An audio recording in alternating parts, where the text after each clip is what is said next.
Offering is we are giving cheerfully. Sabihin mo sa katabi mo, cheerfully. Pag sinabi cheerfully, masaya ka pag binibigay mo yun, di ba? You are cheerful. So if you are giving offering, do not give your rent as an offering. Because time will come, you will say, I give my offering and that's the pay for my rent. Is that cheerful giving? Because you are saying that you need to have separate what's for God.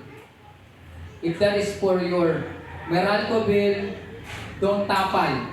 Don't use that as for Meralco bill, and you need to have for God. And that's your offering. Now, if you give what you separate for God, and you take care of it, you put it on the envelope, you give it cheerfully. Why? You're not gonna think that when you give it, oh, I give that offering that is actually payment for my Meralco. Is that cheerful giving? No, but if you give what you separate for the Lord, that is a cheerful giving. You're not thinking of any reason or any doubt. Okay? So let's go ahead and stand up and we'll pray. Nagkaano mo lang sa pray. Yan, hallelujah, glory to God. Hawakan po natin. Let's hold our offering. Ay, okay, hallelujah. Let's welcome Tagway, hallelujah. Let's clap our hands. Hallelujah, welcome. Wow. So let's raise up our envelope and we'll pray. Hallelujah. Let's bow our heads and close our eyes and let's pray. God, Father in heaven, we praise you, we glorify you, you're worthy of all the praises and glory.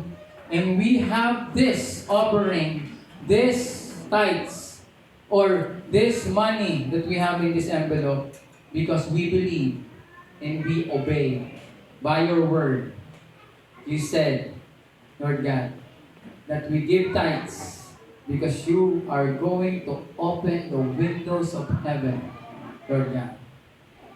And you said, Lord God, in your word, if you give, you will receive.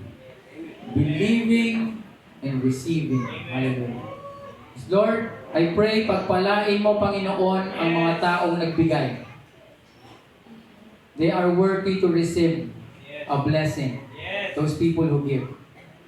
And put seed, they will sow. And they will reap, Lord God. Thank you, Lord. Siksik, liglig at umaabot ang pagpapala sa mga taong nagbigay.